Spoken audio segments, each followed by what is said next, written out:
传奇球星铃木一朗21日在美职棒大联盟日本海外开幕赛后记者会上宣布结束职棒生涯。中央社记者询问是否想对台湾球迷讲点话，他答说首先想知道陈伟英近况，对台湾印象很好。一朗21日晚间在东京巨蛋饭店召开记者会，他表示自己在日本职棒生涯9年，美国19年，今天职棒现役生涯画下休止符，能在日本隐退，感到很幸福。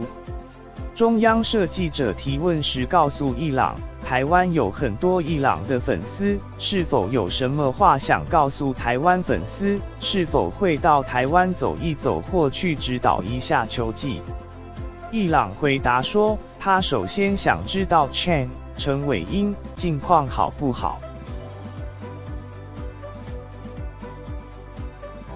一朗说，没计划到台湾去，但以前曾去过台湾，对台湾的印象很好，感觉台湾人很亲切。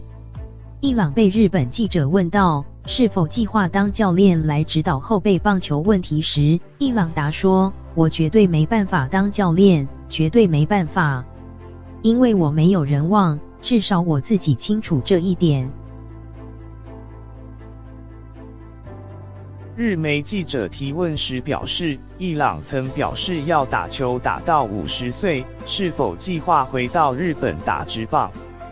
一朗说，我应该不会回到日本打职棒，原因在这里不方便讲。我的确说过要打到50岁，我也真的想这么做，但最终无法实现。